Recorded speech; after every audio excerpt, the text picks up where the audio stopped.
my screen. So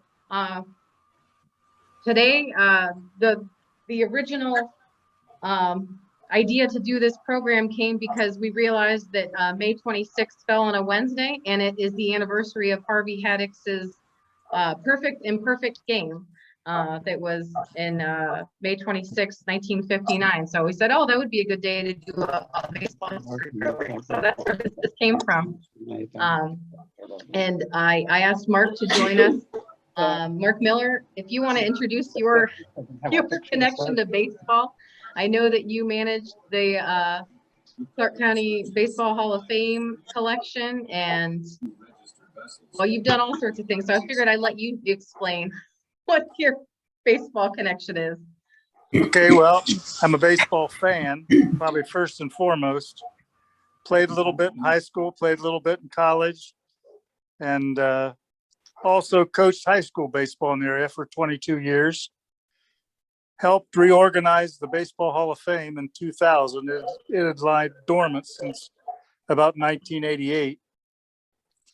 And we created a little museum, although it's a little bit different than when we created it.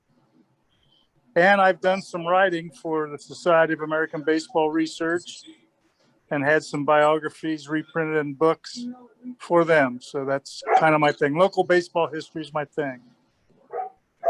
Well, thank you for joining us. I have slides put together, some of it from stuff from our archives, some of it that I borrowed from the Baseball Hall of Fame's Facebook page, some from the Kings page, different things that I borrowed from online. So I'll note when it doesn't necessarily come from our collection.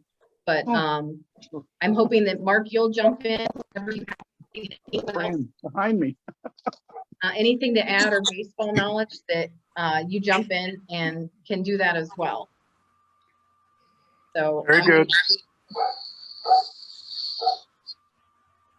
I'm going to go ahead and start here. This is being recorded, and this will be available eventually on our Facebook page and YouTube. And I'm hoping that people will let us know anything that we've left out or anything that we can add or help us add to the collection. But I wanted to start out with just a few things from our archives. These are some pictures that we don't know a whole lot about, but they're neat pictures.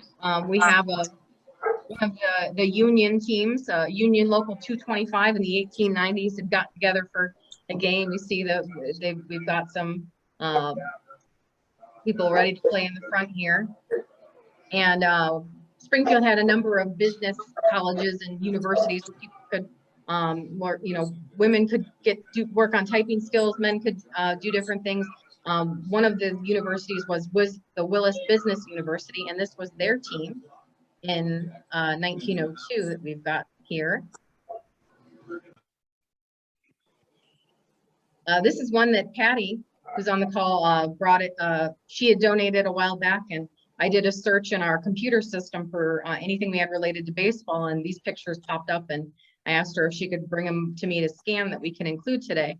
This is from Patty's family collection, and that's how we do have some sports collections, but some things end up in a family collection or different things. So, as I was trying to find different baseball pictures and related things that we had, I found that stuff was appearing in different areas throughout our collection. So this is one is from Patty, showing her dad here, Harry Ark, playing for Northampton in 1935. I thought this was really interesting because we've got you see the Northampton uniforms here, but this guy back here has a Nicely Shoes uniform. So my thought is he also played for Nicely Shoes, was one of those company teams, but maybe forgot his uniform that day, or it was dirty, or he just played in his Nicely uniform for Northampton. So I thought that was pretty interesting. Nicely Shoes was down at the arcade in downtown Springfield. They may have had another location as well. This one here shows the 1925, about 10 years earlier, Enon baseball team, and this is Patty's uncle Russell Ark here in the middle, surrounded by his uncles. One of them was Russell Mittman, and I can't remember the other Mittman, but they were on either side of him. Shown on Russell's birthday playing baseball. So those are some neat baseball related ones that we now have in the collection that have recently been added. This one here is the new Moorfield High School 1931 women's baseball team. They were the champions. Natalie? Hey, Natalie, hold on a second. Mark had a question. Oh, yeah. I muted him because there was some background noise. But I think it was interesting in the Northampton picture that there was an African American in that. Oh, yeah. That was 12 years before Jackie Robinson, and integrated play wasn't that common. No, and I know that well, Brooks Lawrence talks about that in his experience, that playing in high school, that he played all the sports but did not play baseball until later, because it was an unwritten rule that you weren't going to try out for those teams or be put on those teams. I'm originally from the Northampton area. It would have been really unusual in Northampton, Yeah. even when I was growing up. So there may be more to the story of this team than it just being the straight up team for the school area, especially with that Nisley Shoes one in there. That's what and these guys over here don't have uniforms. So it might have been, I don't know, Patty, if you know anything more about this picture, there might be more to the story of this one. Where the players all come from. I tried to find some more information about this new Moorfield High School championship team. That's all we have. It's written on the photo that they were the 1931 champions. I went back to our archives hoping to find a yearbook for Moorfield, but we didn't have anything like that. So I was hoping that maybe we could find names of the players or anything like that. But that's lost to time, but there might be some people out there from that area in the county that might be able to. I noticed when we put this one up on Facebook, there were some people that identified that they had family members that had played in that time period, so might be in that picture somewhere. This one here, we do know a little bit more about. This is the, well, this says Clark County High School Champions. It's stamped on the picture, but we know that this was Catawba High School. And Mark, I know you talked about this a little bit in the article you wrote about Harvey Haddix, that the family moved to the Catawba area when he started high school. Is that right? And he was a freshman, yeah. They moved south from Westville. So yeah, he was born in Westville, I think. Yeah, they moved to South Vienna and played there. And that's little Harvey down in the corner here. And this is another picture of the team from that we have that has a lineup that shows him here. But his brother, both brothers, I think, also played for the team, Ben and Fred. And they were champions in 1941-42. So we'll talk about Harvey Haddix a little more later. He's probably the most famous name right now coming out of that came out of Clark County.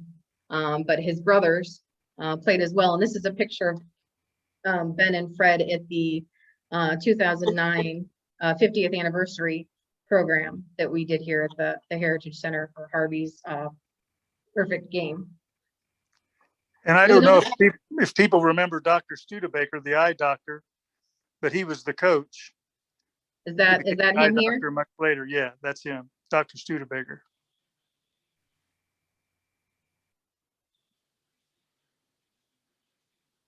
This is a picture. Mark, you said I couldn't find this picture, but you said that you had a picture of the new stadium being built. So the Mitchell Stadium, or Municipal Stadium on Mitchell Boulevard, was a 1937 WPA work project.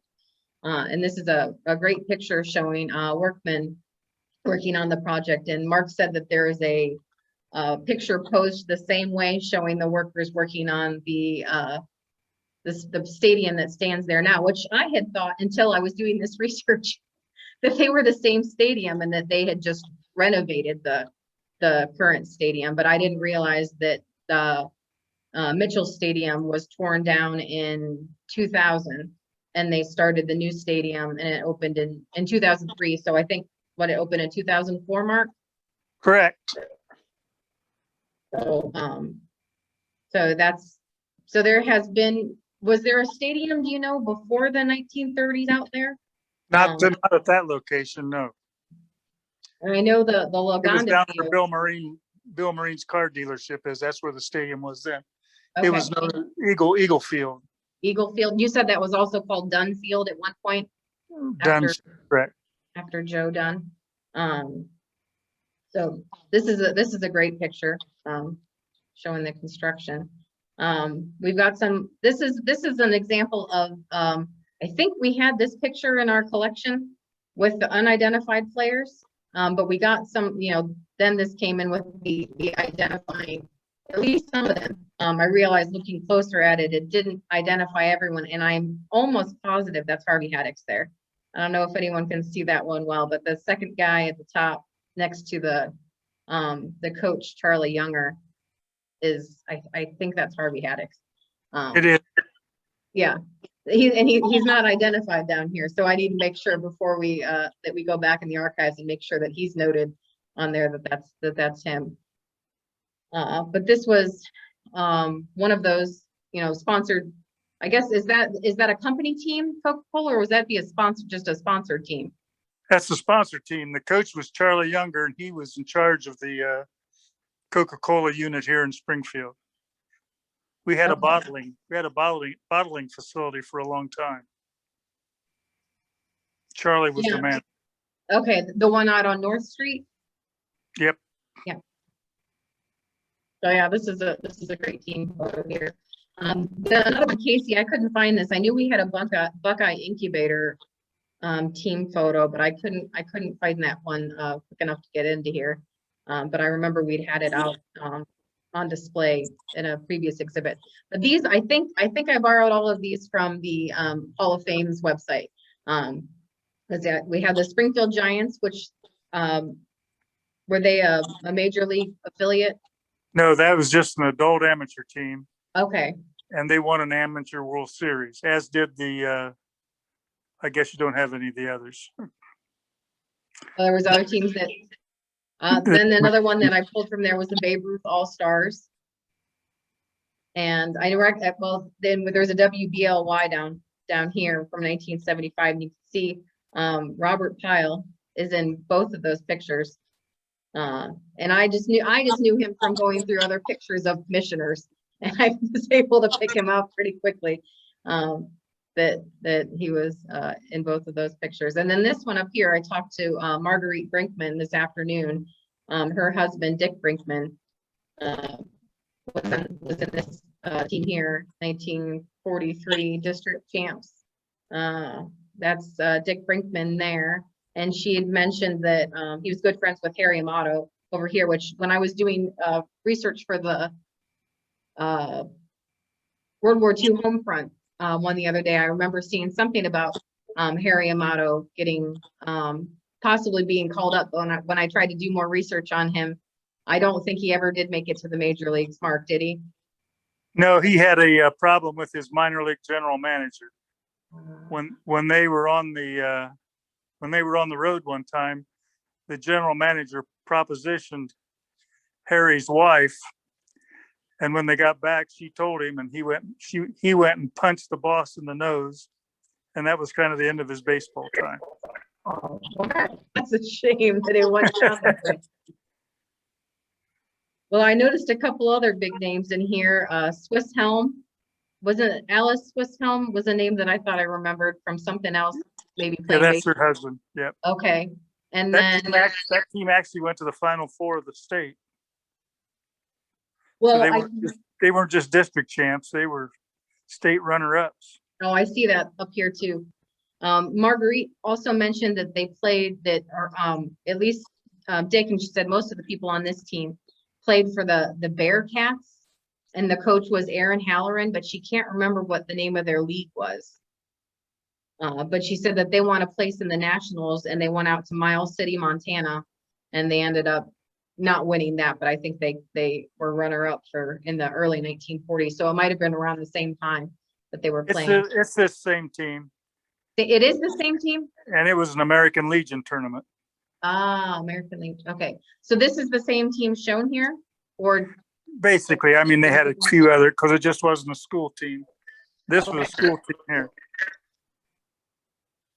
So a lot of baseball talent in the 1940s. And I recognize a lot of these names as names that I saw in the Baseball Hall of Fame list later, which we have on a later slide.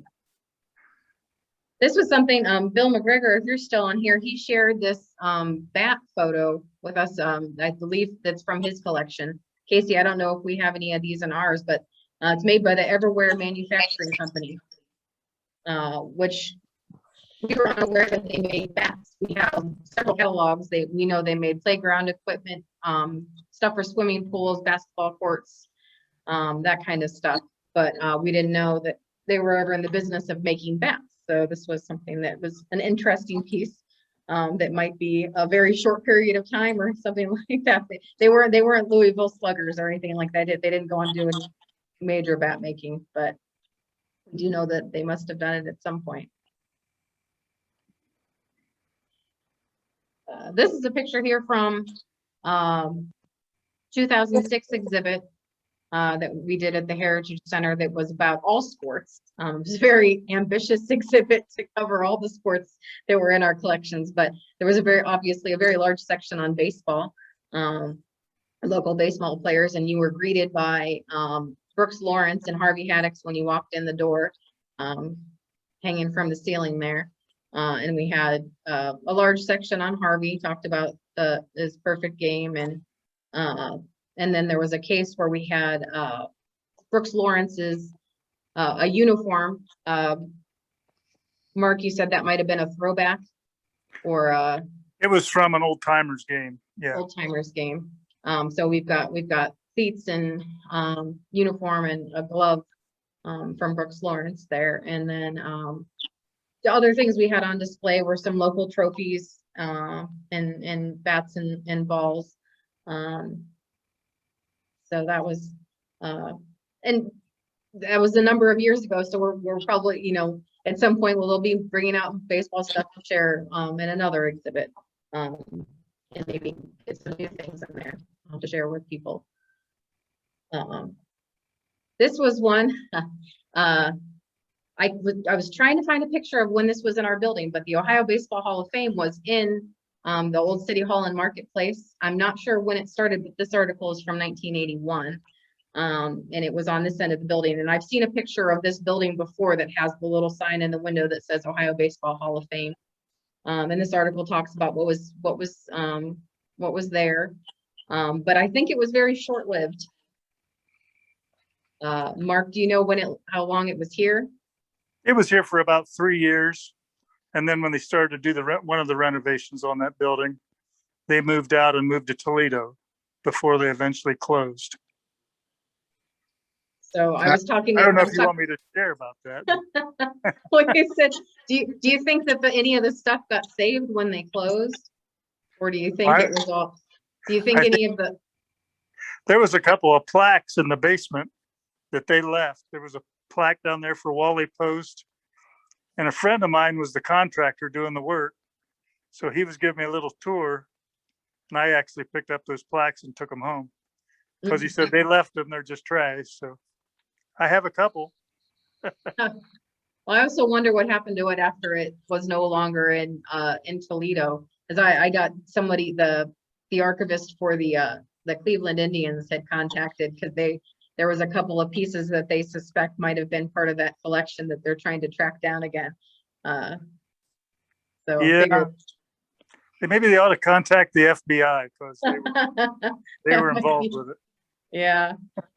So, well, I hope that stuff did get saved. You hate to see things like that happen, especially with the museum. Yeah. But I wonder if anyone remembers going there here from town. This was in Dayton Magazine, encouraging people to take a mini trip to Springfield out to see it. They had their banquet here every year too, and their induction ceremony. So it was kind of a fun time for a baseball nerd like me. Yeah. Well, this is a little bit about some of the professional teams that were connected here. Starting all the way back in the 1870s, there was an independent club. And then the names start coming in the 1890s. We've got the Governors and the Wanderers. And Mark, you said you didn't think that the Reapers had a basis in history, but it looks like there was a Springfield Reapers team in 1908 and 1911 here in the area. And I do remember, of course, I didn't remember to keep any of this stuff, but I remember running across something in the paper years ago, mention of the Reapers team, and thinking, oh, that's where the name comes from. So, I jumped ahead too far. But here's some of the other teams on here. The Springfield Dunmen We'll talk about this a little later. They renamed themselves after their coach, who was a major leaguer, Joe Dunn, in the late 1920s. But all three of these years, the Buckeyes, the Dunman, and the Blue Sox are all under Joe Dunn, who was, well, Mark, you said he was probably the biggest influence, baseball influence in Springfield. He kept professional baseball going in Springfield, yes. And his son, Ed, also played. He was an attorney with Pollack and Harmon Dunn. Right. These are some of them. We have the Springfield Chicks, the Pirates, the Indians, which I believe we have a picture of them as well, but I couldn't find that one. And the Giants is the one I included from 1950. So as in the later years, you can see they were farm teams for various major league teams. Then we've got the Reapers, which is, if anyone's ever familiar with vintage baseball at all, it's early rules of baseball. Depending on what teams you play against or play with, the rules are slightly different. But the Champion City Reapers, when did they start, Mark? We were back around the 1996, somewhere around there. And I don't know if my husband's still on there. He started out playing with the Dayton Hogbuster team. And That's me in the black hat over on the top left. no, it's not. Yes, But it is. I don't. That's my wife behind me. Oh, wait, is that? I was umpiring that day. I see. This is I would say this is a number of years ago. That's Ben there, with the paper, right? Ben McLaughlin. Yep. So they play out behind Springfield Township, on Springfield Xenia Road. I know that my husband umpired 2 games for them this last week, and they played against, I think, the Red Stockings, which is one of the Cincinnati teams, and can't remember who else they played. But if you're interested in vintage baseball, it's very fun to watch. It's a gentleman's game. They play by slightly different rules. They play with this lemon peel ball here, and different styles of bat, wood bats only.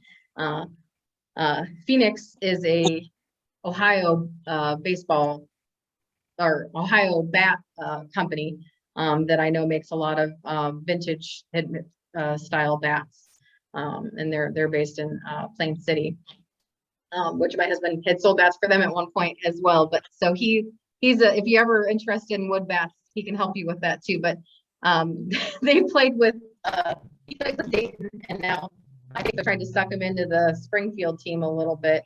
But it's really neat to watch. They have like you'll get fined for swearing, so you'll see the players are very it's really fun to watch, and the umpires really get into it, explaining the game to people watching. So if you ever have a chance to get out to any of the games, you should check them out, and you can play. It's a good place for formal softball players or guys that just it's a little bit more laid back than cutthroat anything.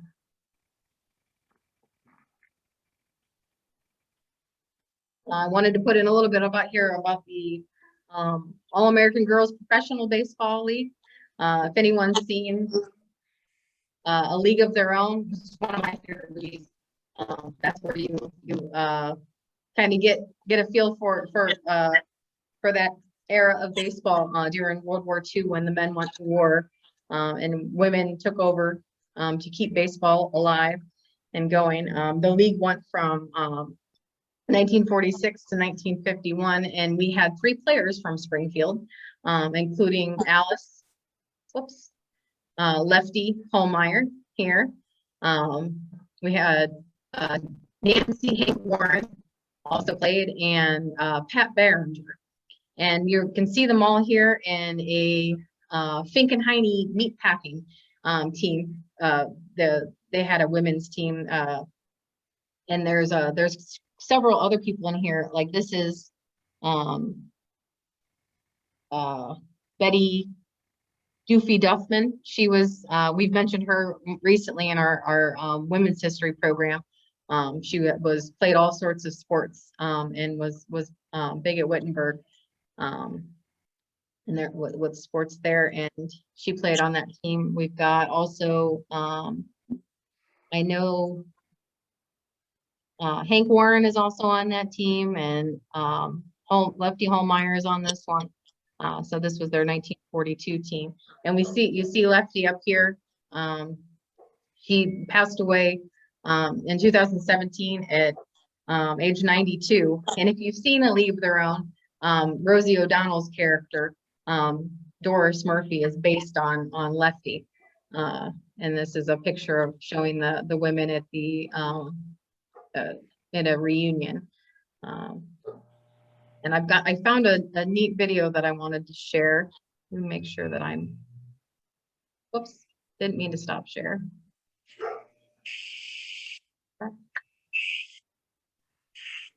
Sorry. I need to make sure I'm sharing my audio. Let me know if you hear it. Is this from San Diego? This is when she was inducted into the San Diego Hall of Fame. I thought it was a really neat description of the league and of her role that I had not seen before. San Diegan Alice Holmeyer turned her youthful fast pitch hobby into a baseball career. At the age of 20, Alice Lefty Holmeyer got the unique chance to play in a professional baseball league. It was an opportunity women players today can only dream of. Lucky for Holmeyer, she was born at just the right time, 1925. During World War II, professional baseball came to a grinding halt, with male players being sent overseas. But President Roosevelt turned to the women of America to fill the national pastime gap.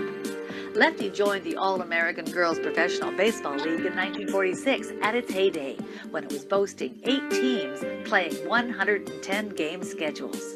And professional ball it was. The women of the AAGPB had to adapt from girls softball to baseball's 80-foot baselines with 9 players instead of 10, and grueling on-the-road schedules. And they had to live up to society's then idea of feminine, complete with skirts and makeup worn on and off the field. In 1948, Lefty pitched 42 scoreless innings, once got a hit off the great Satchel Paige in an all-star game, and was the only woman in the 55 years and over World Men's Slow Pitch Tournament in 1981. Today, Lefty is invited to speak nationally as an inspiration, and was asked to consult on the Gina Davis film, A League of Her Own. The character Rosie O'Donnell played in the film was based on Lefty. Alice Lefty Holmeyer is one of the best known and accomplished veterans of the World War II era All-America Girls Professional Baseball League. And tonight, she will recall those heady days of summer when women played real baseball. Please welcome the 2005 Spirit of the Women's Hall of Fame, Alice Lefty Holmeyer.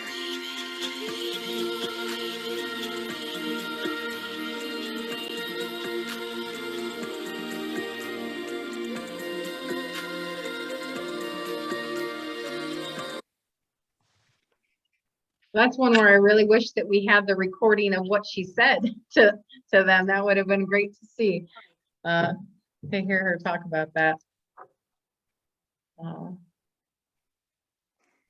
She was definitely a character. I talked to her many times. Yeah. Do you know if anyone got an interview with her, Mark? I know I did, but we didn't record anything. I wish we had a recorded interviewer. I wonder if they have anything in San Diego. We'll have to see if they ever sat down with her and recorded it. She I sang when she was inducted into our local Hall of Fame. She sang the song they sing in the movie. Oh, that's really cool. Too bad we don't have a recording of that too. She got inducted in 2006, didn't she? Yep. Yeah. I was surprised. Well, I know that when I was doing research on her a number of years ago, I was sad It was in 2017. Later in the year, I realized she had just died a couple of months earlier when I was trying to write something up about her. Really. So, been a neat person to talk to. But good thing you got. She's one of 2 women in our Hall of Fame here locally. Who's the other one? Nancy. Nancy. Hank. Can't imagine Nancy was real feminine. Going by Hank. She was even known by Hank in Springfield. Oh yeah. Well, this is the inspiration for why we did this baseball theme tonight was Harvey Haddix's perfect game, and this was the 50th anniversary 12 years ago now, and we did a big exhibit with I can't remember, Mark, who all of the materials were on loan from that were. We got some from Urbana. We got Steve up there provided some, and then a lot of it was mine. And I think Marcia added a few items as well. Although Marcia had gotten rid of a lot of stuff, she's kept the important stuff. Well, yeah, there was a nice. We had a nice exhibit of photos and there was telegrams that were sent to him, and a lot of people there. We had Cracker Jacks and popcorn and 50th anniversary bats, and then there was little mini bats that, as well. And Mark, there you are. You were one of the speakers. Could you talk a little bit about how you got the people together that were part of that program? We just contacted some of Harvey's old teammates, and a few of them came. We had Bill Verdon here. That was probably the highlight. Jim O'Toole from down in Cincinnati. It was just people that we knew and had contact, and Marcia knew as well, and she could get us some phone numbers. We had an interview from Bud Selig. He was at the game. He was commissioner of baseball at the time. And Felix Mantilla, who scored the winning run against Harvey. We had him as well. And then we actually went to Pittsburgh and interviewed a couple of Harvey's old teammates at PNC Park over there where the Pirates play, which was kind of neat. We found out that the Pirates weren't much better in maintaining their memorabilia either, that Harvey's uniform had gotten stolen because they left it outside a closet. And some fans just walked by and picked it up. So, oh no. So they weren't much better than other people. So, well,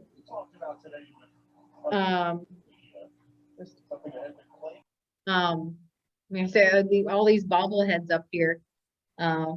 We have all the different teams that he played on. I know that we have at least one of the Pirates one we have in our collection here. We've got another slide here that shows. I love we had a telegram from his Aunt Thelma and pictures of his mother showing the paper to young Marcia and their daughter. right. And we have, I think we still have the commemorative booklet. We have some of them available in our gift shop that had articles in it, and the stats from the game and different things from players.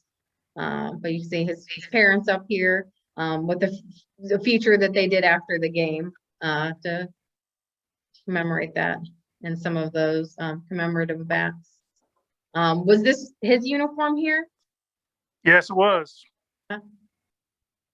Is that one from your collection, or is that one from Urbana? That's from Urbana. And I know that you can listen to the last 3 innings of the game on YouTube, but that's not what this is. This is a great clip that I found of Harvey himself talking about the game that I thought I would share, because I thought that was the perfect perspective to get it from the man himself. So I'll share this one for you. Well, I can remember it pretty well. I'll tell you this. As the game went on, of course, I knew that I had the no-hitter, and I didn't know that it was something that was unusual and that it was perfect. I'd never followed records or anything like that. But there was no outstanding plays where, you had to run and dive and catch a ball. They hit balls hard off of me, but when they did, they were right at somebody. But in the 13th, Felix Mantilla was the leadoff man. And he had a nice routine ground ball to third base, and Don Hope picked it up, looked at the seams on the ball, and threw it in the dirt. So Mantilla's on, and Eddie Matthews, the next hitter, he sacrificed him to second base, and I threw Eddie out at first base. Hank Aaron was the next hitter, and we walked him intentionally for the double play. And Joe Adcock was the next hitter. One out, batter Adcock. Here's the pitch. There's a fly ball, deep right center. That ball may be on through and over everything. It is gone, home run. Threw a high slider to him, and he hit it right out of the ballpark in right center field. And the score still wound up 1-0 with the home run with 2 on. Now, to explain that, Hank Aaron had went down and touched second base and turned around and ran back across the mound because Mantilla had rounded third and scored. And Hank didn't give it too much thought, I guess. And when I looked back, I saw Adcock pushing Hank around the bases. And that was the confusion, whether it was 3-0, 2-0, or 1-0. And they finally ruled it 1-0. Of course, Lou Burdett was going against Pittsburgh. Did the Pirates come close to a run for you? We had a couple of chances to score and didn't. Lou was tremendous that night, and I'll never forget his remark to me. In fact, just last summer, he said, you got to be a dumb pitcher. He said, you don't scatter your hits. I know you took the loss very hard at the time. You didn't have much to say after the game. When did the accomplishment really sink in? I didn't take it that hard. It's one of those things that fellas did the best they could, and it wasn't good enough.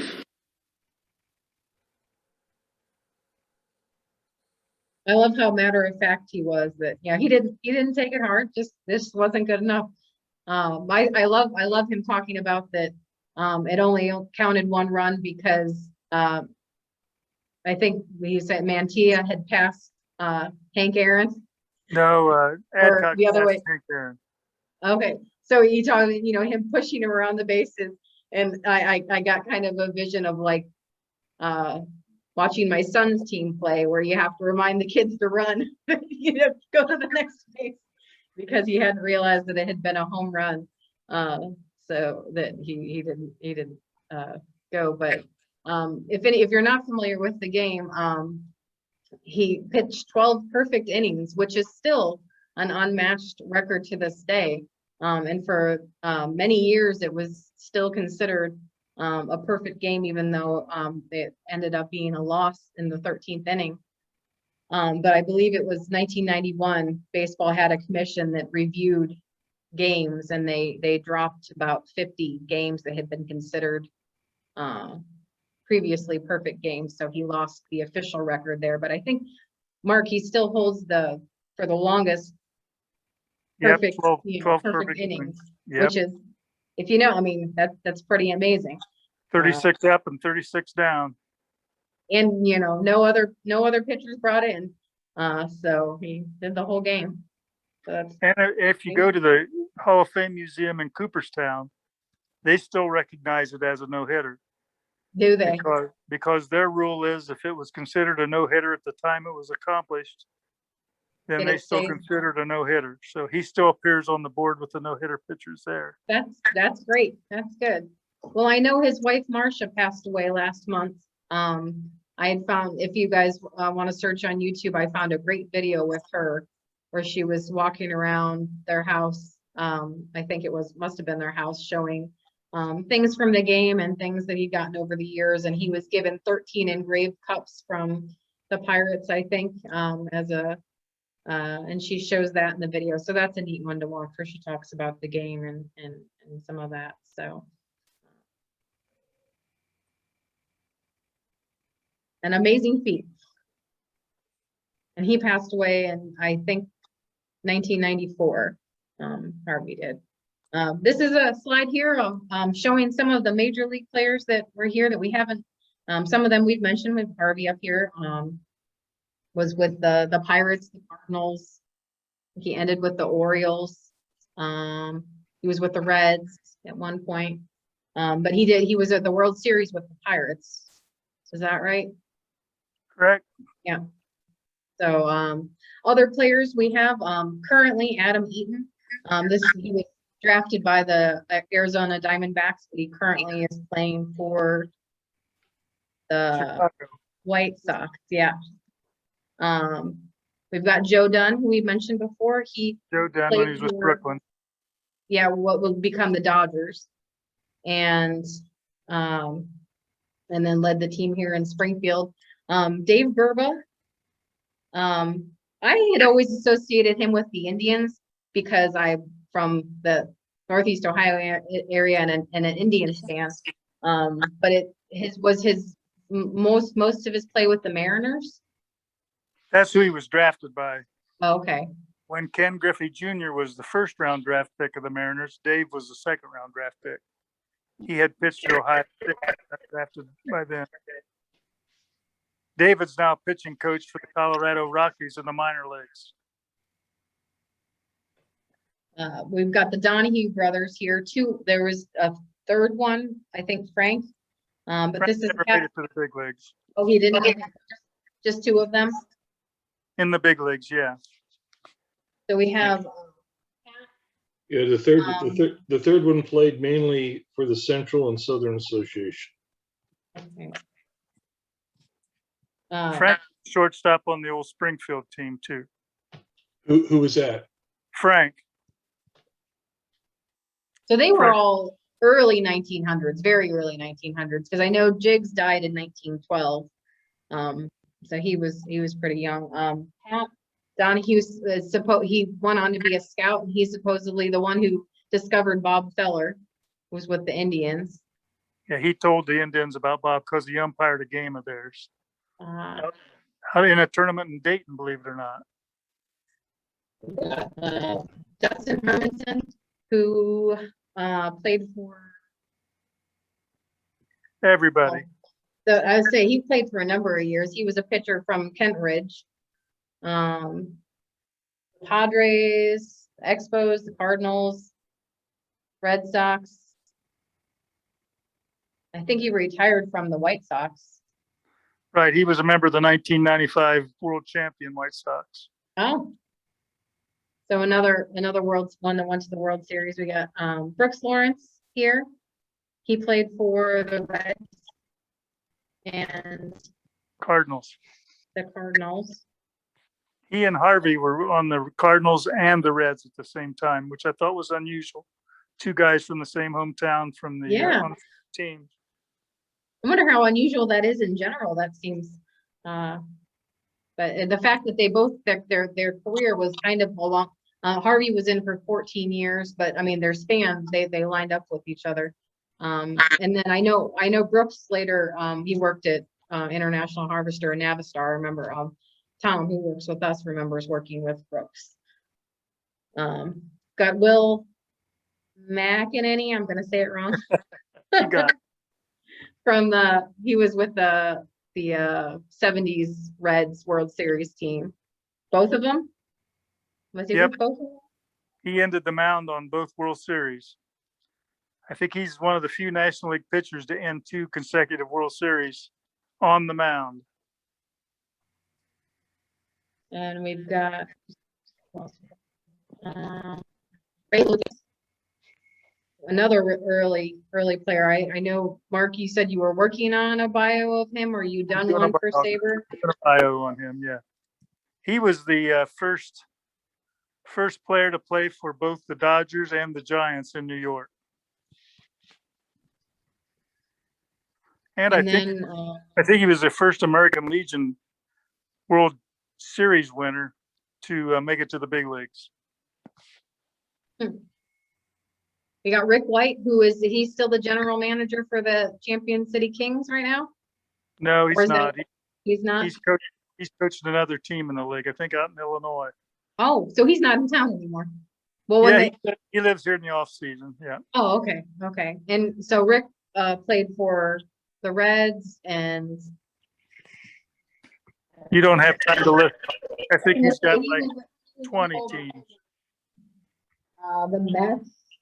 Pirates. I'll do them in order for you if you want. Pirates, Tampa Bay, Mets. Then maybe I will. Then Pirates again. Then he also has played for Houston, the Chicago White Sox, the St. Louis Cardinals. He played briefly for the Reds. You can see his name. He at one time held the record for the most teams played for. Well, he played for the Mariners. Yep. Phillies. Did he play for the Indians? I thought I saw that on his list too. Yep. toward the end, yeah. Like I say, it's easier to he's- list teams he didn't play for. Yeah, he started in the 90s and he played, I don't know when he retired, was around the early 2000s. Yep. Yeah.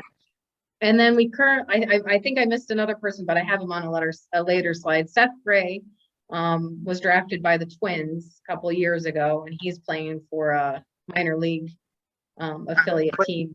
Cedar Rapids Colonels.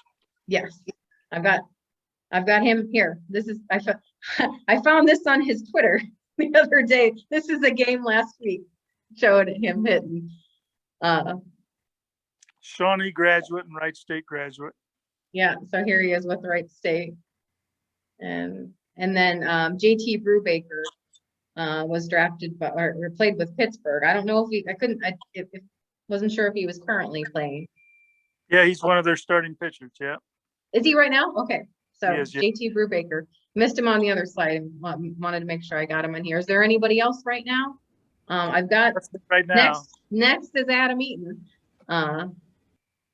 And Adam started out with the Diamondbacks. Then he was with the White Sox for his first stint.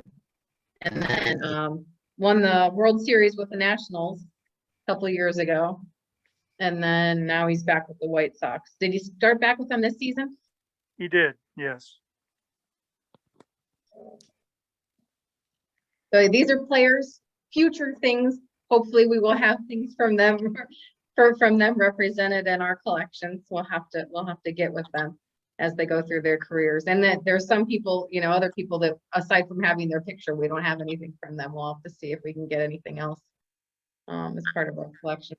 But the Champion City Kings, they're a collegiate team, and they started back here in Springfield, or came to Springfield in 2014, I think, out at the Carlton-Davidson Stadium.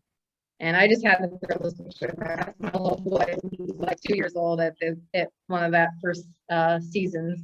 We had seats right up front for the game. But those are a lot of fun to watch. They're kind of, they do activities at the different innings, so they're a lot of fun. It used to be right down the street from my house, so we could walk to them. And here's the stadium. And Mark, where is the Hall of Fame now when you're looking at the front of the stadium? You see that white window there? Yeah. That's it. It's in there? Okay, well, people be sure to check it out if you go out to the games. And this is the Hall of Fame. I'm assuming this was from the current picture on the Facebook page. So this must have been a more recent induction. Yeah. So can you tell us a little bit about how you do the inductions? Well, we do it every 2 years now because it took about 10 years off and we had a lot of catching up to do.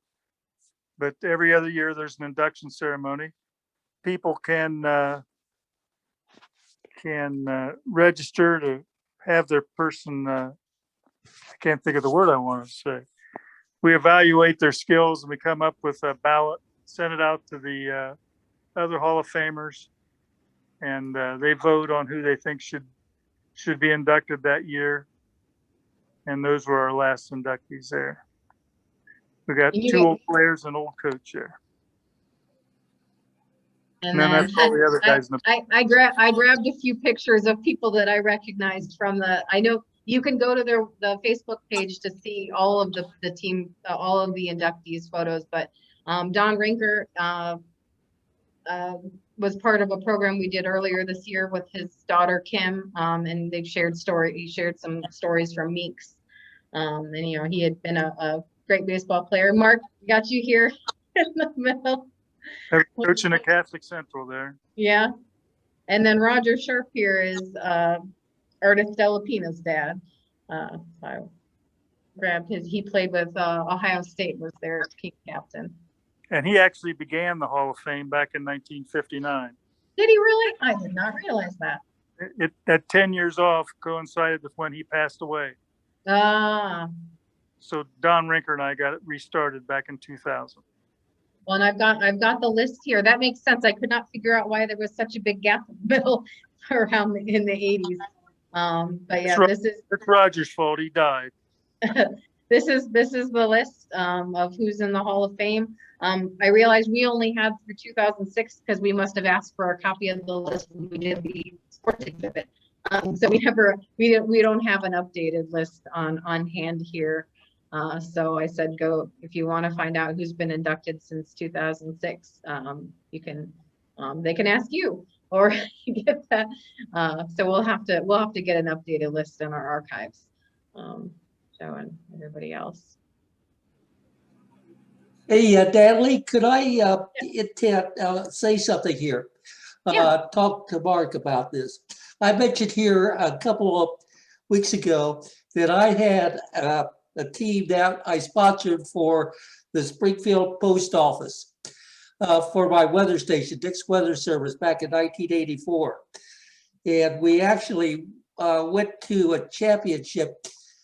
We actually won the championship back in that year.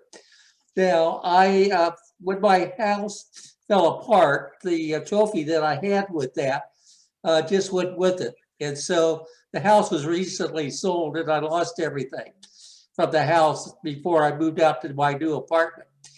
And I was just wondering about, Mark, if there was some kind of a way that maybe I could get maybe included with a Hall of Fame on this. Well, I mean, you can always fill out a form and Okay, where would I get this form, Mark?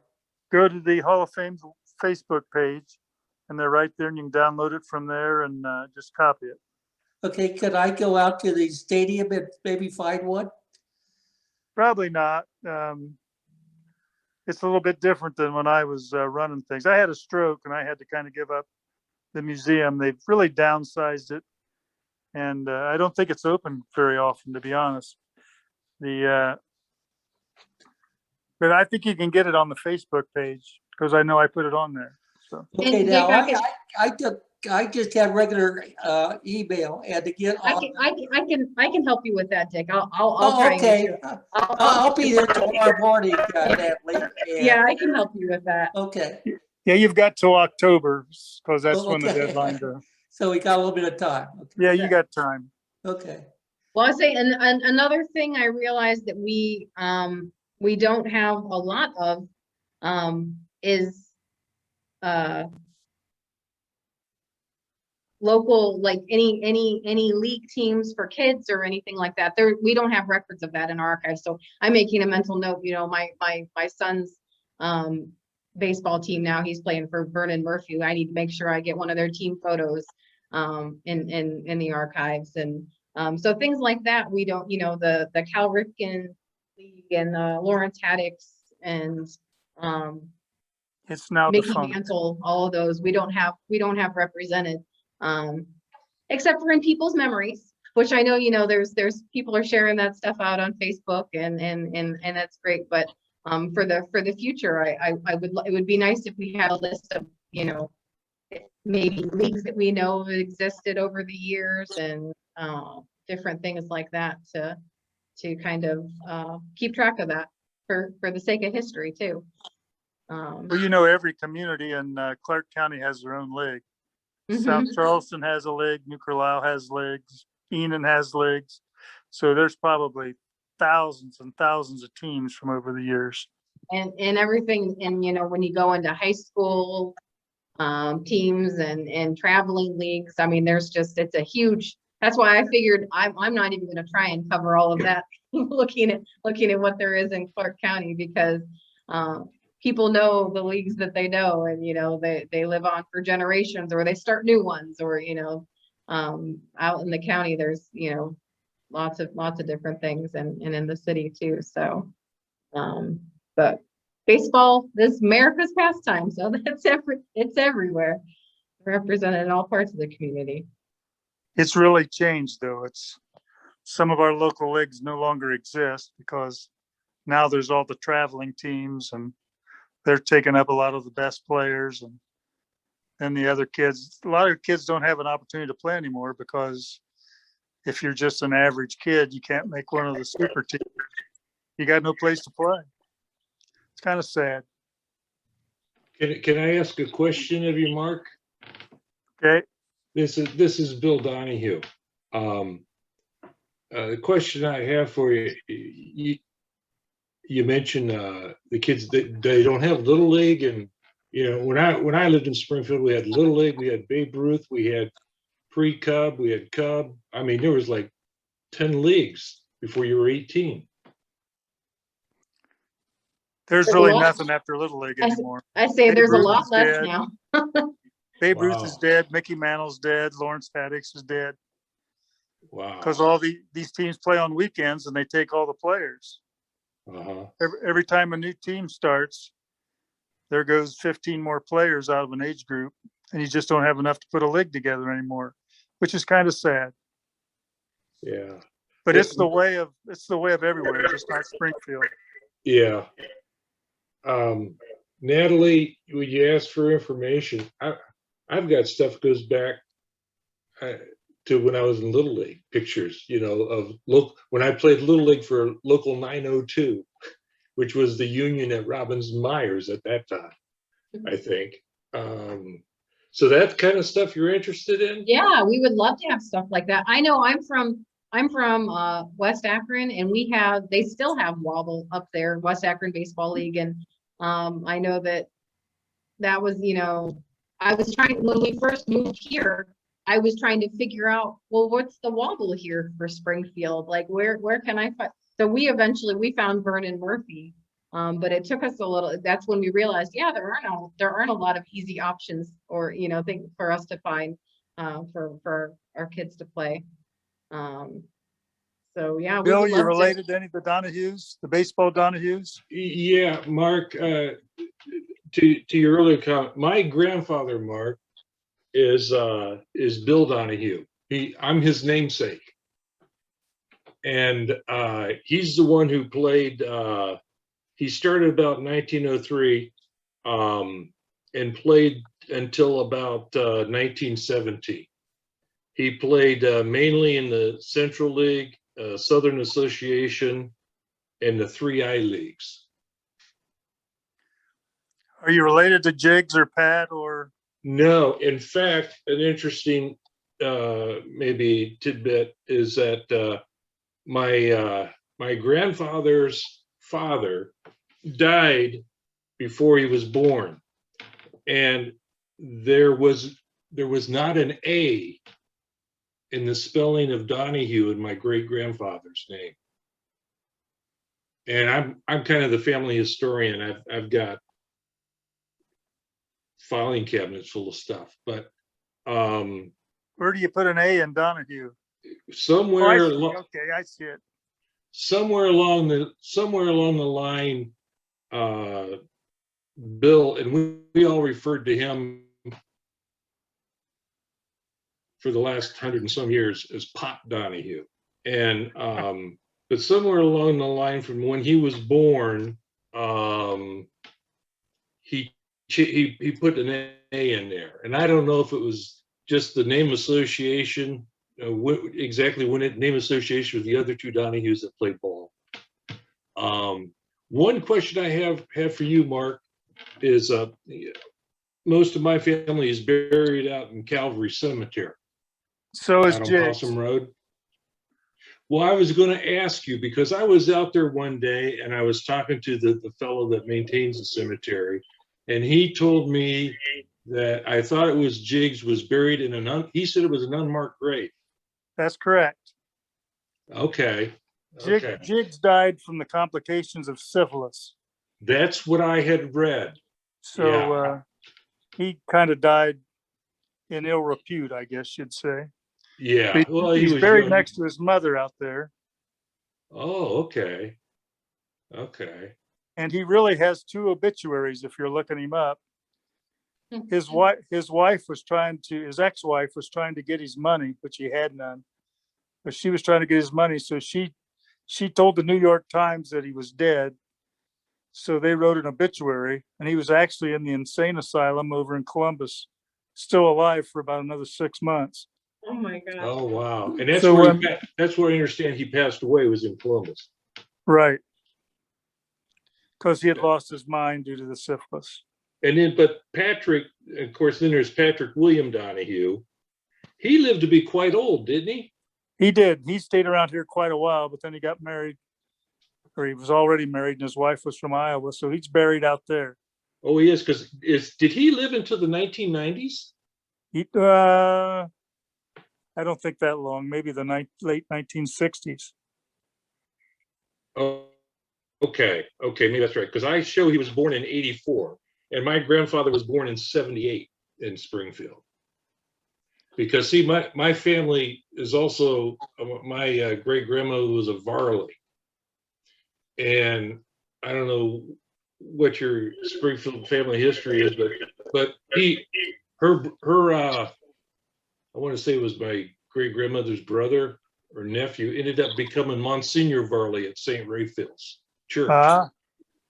Okay, so that's kind of a little broader connection there. But yeah, no, it's interesting. Like I say, I have my great grandfather's marriage certificate from Dayton, at a Catholic church in Dayton, and that's where the O shows up instead of an A in Donahue. Oh, okay. Okay. And they're also Donahos. Yeah, they're Donahos too, where the U is also an O. Yeah. Right. So, but anyway, yeah. Have you ever heard of another gentleman? And I don't want to take up all the time here today. I got a ton of information. Does the name Ray Nemick ring a bell with you? I've not heard that name, no. Okay. He was just a gentleman who ended up getting all my grandfather's stats from Cooperstown. Oh, have you checked online? Can you get any of them there? I have not checked online lately. The stats I have, were all this. He played basically center field and right field his whole career. And baseballreference.com is a place to go look for a lot of stats. Well, which one is that? It's baseballreference.com. Okay, thank you. Well, I say that's what I was really amazed about trying to do research on different players is the sheer volume of stats that are out there. And if you go, like if you go on the main major league site and you click on and you search for any player name, it brings them up no matter how short they played, if they were in the minors for a short period of time. That's why we know players had done, the sports writer with the paper, he had done an article about other players from Springfield and Clark County. And there were some that played for just one game or part of one game or was on the roster but never actually played. So, and we had a murder. We had a murder in there. And who's that? That's Danny Shea. Danny, oh yeah, he's on the 1927. Oh, and charged with murder in Indianapolis. Yeah, I missed that. And he shot a black waiter in a restaurant because he was having dinner with a lady of the evening and swore that the black waiter was eyeing his date.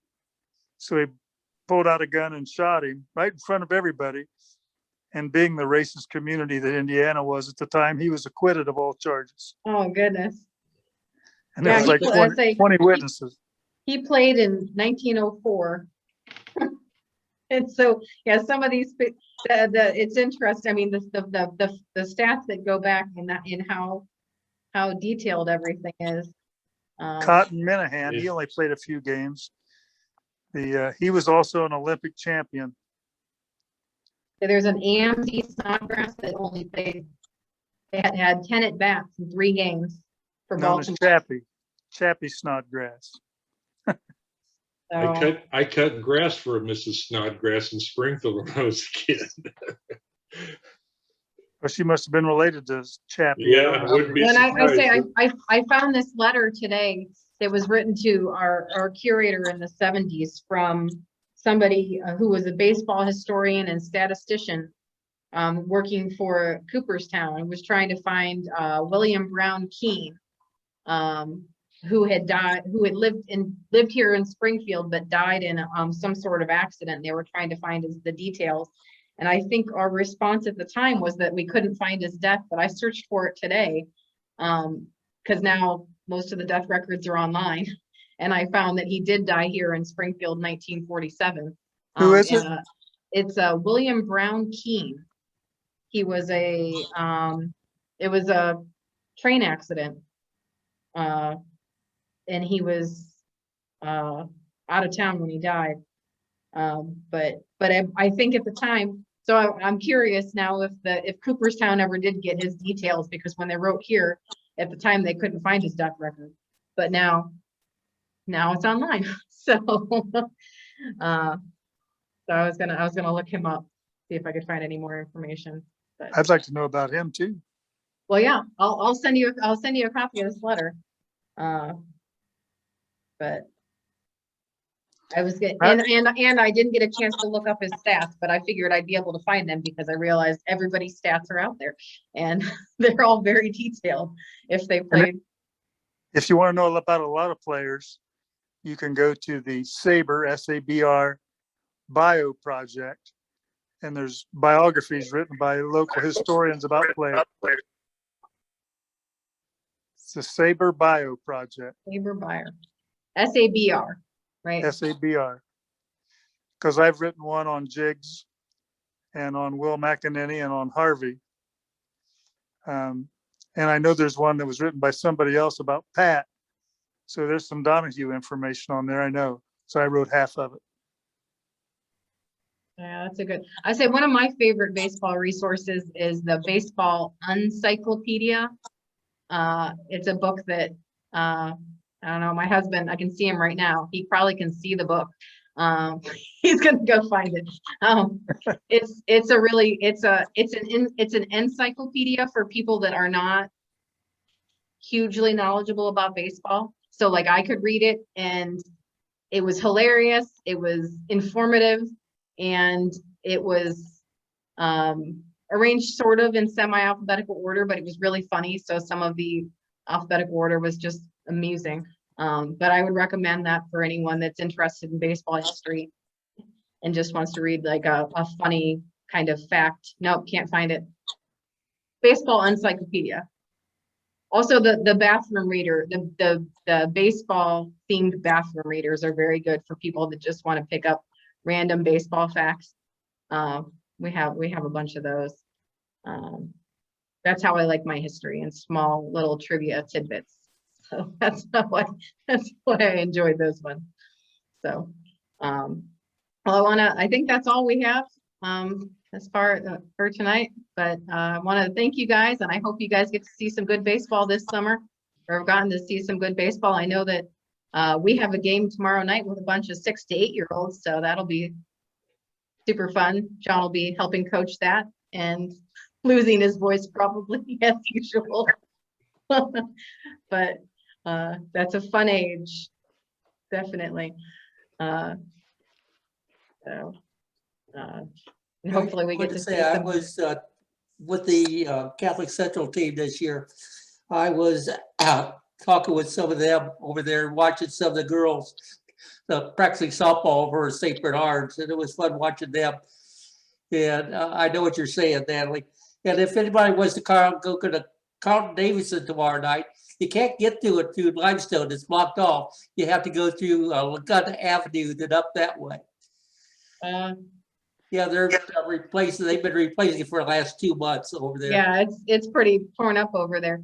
I saw Ann Deem just said that her dad played for the Tremont Independent Stars, hit over 300 in his career in the 1930s. So that's very cool, Ann.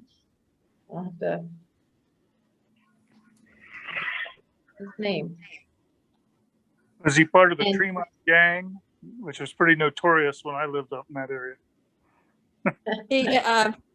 He played, his name was Dick Deem. Oh, okay. And, he played for he and another fellow, they were written up in the Springfield newspaper. I should give you a copy of that, Natalie. Yeah, I'd love to make sure we have a copy of that in the archives. And Sailor, thank you, just posted a link to our Facebook page where you can find more stuff. And there's a donate button on there if you're so inclined. Also, she just posted our Instagram and Sailor will be coming back to us tomorrow officially, returning for a summer internship. So looking forward to finding more history that we can share with everybody. Our next program is going to be on, what's today's date? The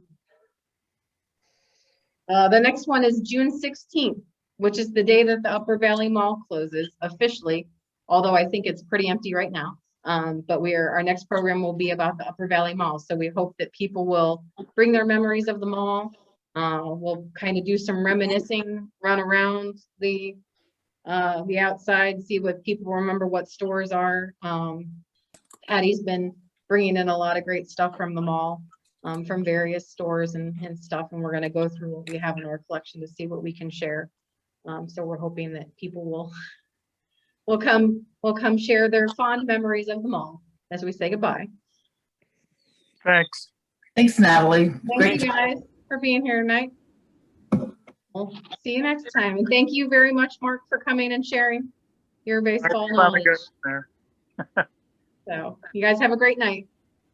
Bye. Bye.